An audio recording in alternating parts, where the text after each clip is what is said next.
Bueno, muchas gracias por haber asistido a esta cita.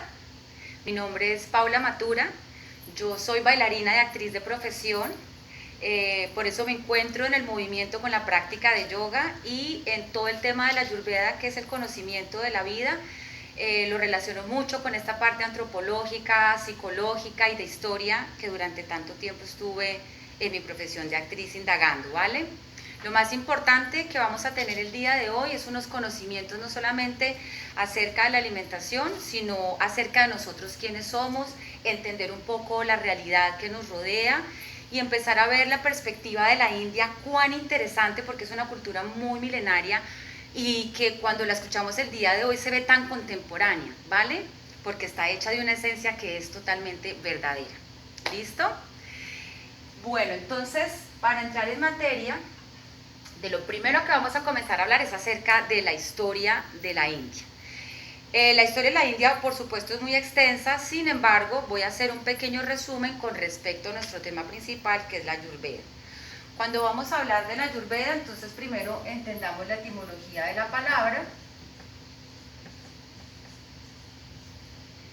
La palabra Ayurveda se divide en dos, siendo Ayurveda y Veda, conocimiento.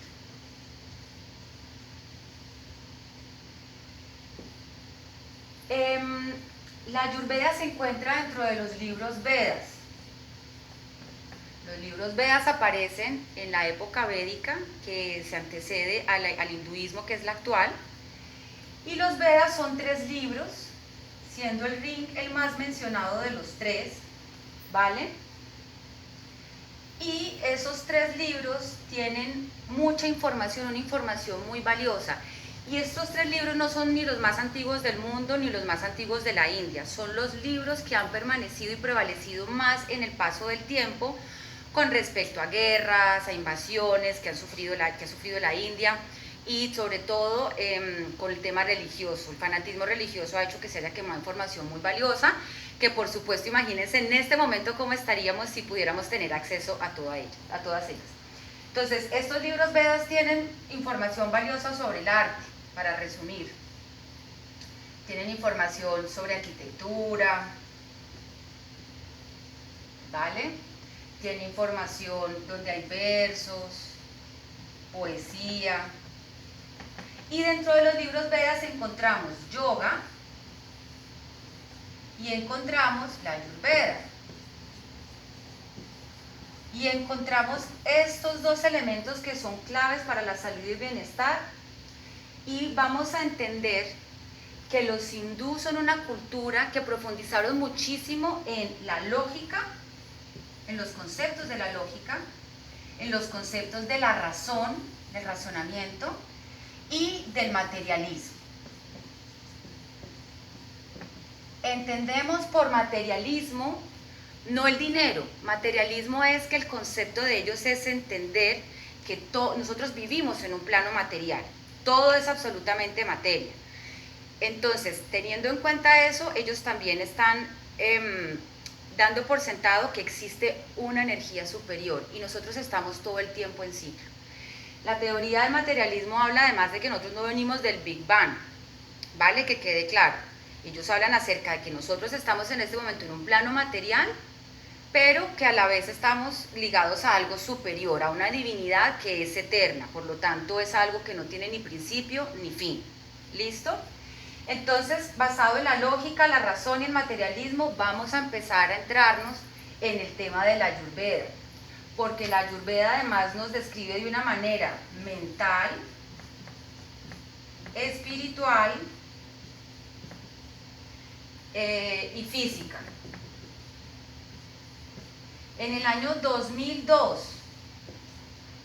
la Organización Mundial de la Salud reconoce a la Ayurveda como una medicina que es holística. Y holística se explica porque precisamente trabaja la mente, el espíritu y todo lo que es físico, ¿vale? A veces nos preguntamos, bueno, ¿y por qué la Ayurveda no la conocemos desde hace tanto tiempo? Porque hasta ahora, sabiendo que tiene más de 5.000 años, ¿vale? Pues resulta que la India ha tenido, como les estaba diciendo hace un rato, muchísimos problemas de guerra, de invasiones. Sabemos que la India, al igual que África, han sido países que han sido sometidos durante los siglos y los siglos por países que, digamos, en ese momento tienen más poder con sus guerras y todo eso. Entonces empieza a haber una filtración, nos empieza a conocer un poquito más en Occidente, gracias a los griegos y a los egipcios. Estos médicos fueron los primeros que estuvieron en la India empezando a indagar acerca de todo lo que ellos sabían y se llevaron ese conocimiento para empezar a fundar también sus propios conceptos. Pero fue cuando Alejandro Magno entró por el norte de la India, Alejandro Magno, que entró por la India, que digamos tuvo un poquito más de expansión la Ayurveda, ¿vale? Resulta que está dentro de las religiones más importantes el budismo, hay otras muchas más religiones, y los budistas lograron hacer en su momento unas universidades fantásticas, y el objetivo de esas universidades de los budistas era enseñar acerca del budismo, estudiar acerca de los libros Vedas y por supuesto de la Ayurveda como una medicina. Pero volviendo al tema de que ellos han sufrido tantas guerras, tantos problemas de invasiones, resulta que los musulmanes y la corona británica cerraron, digamos, todas estas universidades y volvió otra vez a quedar la India sumida con todos sus secretos, aislada del mundo, ¿vale? Para que vayamos entendiendo un poquito como por qué no es tan conocida la Ayurveda en Occidente, sino hasta hace tan poco. Como les venía diciendo, la India estuvo muy sometida, tuvo muchos problemas, pero ellos comenzaron una revolución en el año 1857, empieza la revolución de ellos. Una revolución que busca la libertad, que busca todo lo que busca un pueblo que está totalmente sometido y cansado de las guerras. Y en el año 1869 nace ese maravilloso ser de luz que todos conocemos, que va a ser su salvador, que se llama Gandhi. ¿Vale? Que todo, pues, quien ve la historia de la India sabe de Gandhi, este personaje tan maravilloso. Resulta que Gandhi fue, para concluir, un abogado. No era un abogado muy virtuoso porque él siempre fue más bien una persona tímida, pero él va a empezar a ejercer su poder como abogado ayudando a la gente en África, porque en África, al igual que en la India, pues también están con un sometimiento y unas injusticias terribles. Entonces él regresa para empezar a resumir a la India y ya empieza a ejercer también en la India y empieza a ayudarle a todos los que son los campesinos. Y son los campesinos y todas las personas a las que él ayuda que le dan el nombre de Mahatma, que Mahatma es grande y Atma es alma. Todas las personas a quien ayudó Gandhi fueron el que pusieron este nombre tan bonito, ¿vale? Es interesante, antes de continuar, entender lo siguiente. El sánscrito es como una de las lenguas más antiguas en general del mundo. El sánscrito tiene una raíz muy parecida a la del español, a la del francés, y entonces nos encontramos con que hay palabras que son conceptuales. Hay palabras que son definidas, pero hay unas que son conceptuales, como cuando nosotros decimos en español epifanía, ¿sí? Una palabra que alberga muchísimos conceptos a la vez. Entonces el sánscrito, que es donde más vamos a encontrar como términos cuando estudiamos yoga, cuando estudiamos ayurveda, es que vamos a encontrar el motivo por el cual también los libros Veda pudieron revelarse ante Occidente de una manera fidedigna, porque como se ha mantenido y prevalecido con el paso del tiempo y no ha desaparecido, entonces se logró hacer una traducción correcta y muy acercada a lo que en ese momento se quería decir. Porque si hubiera estado escrito en las 260 lenguas que ellos usaron, en algunos de esos dialectos hubiera sido más complicado. La India, que es casi un continente gigante, Se hablan 260 dialectos en diferentes partes, ¿vale?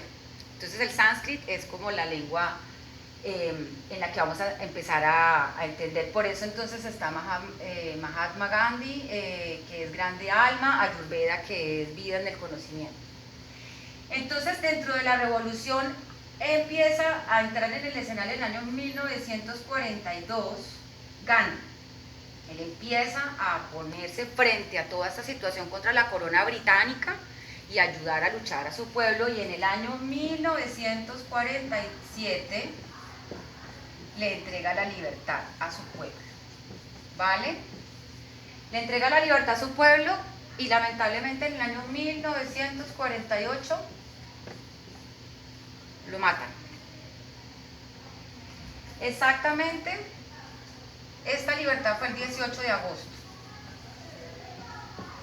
de 1947. Es una fecha conmemorable, no en vano pasó él su vida en esta tierra, porque además le sirvió de inspiración su revolución y su libertad a su pueblo para personajes tan importantes dentro de la historia como Nelson Mandela y como Martin Luther, ¿vale? Ya sabemos que uno estaba del lado, Nelson Mandela nos ayudó con todo ese tema de la apartheid, que era que en África le prohibían a las personas negras estar en ciertas partes donde estaban las colonias británicas, y pues Martin Luther King con todo lo de los derechos civiles, que es maravilloso, ¿vale? Entonces, para resumir un poco la historia, esto es plena Segunda Guerra Mundial. Si empezamos a indagar un poco también con el tema, digamos, de la práctica de yoga, cómo llega también aquí a Occidente, nos damos cuenta que más o menos todo fue después de todo este periodo, ¿vale? Que se empieza como a abrir un poquito más al mundo, todas esas guerras que tienen ya un poquito más de fin, se empiezan a hablar de conceptos de libertad. Y como habíamos hablado en un principio, como estos hindús habían indagado tanto en la lógica, en la razón y en la materia, entonces vamos a encontrar en la Ayurveda mucho de esto que nos va a explicar paso a paso que todos estamos hechos exactamente de lo mismo. Yo, la silla, las paredes, la comida. Todos tenemos los mismos atributos y la misma forma en que se puede, digamos, describir, ¿vale? ¿Alguna pregunta hasta acá? Aparte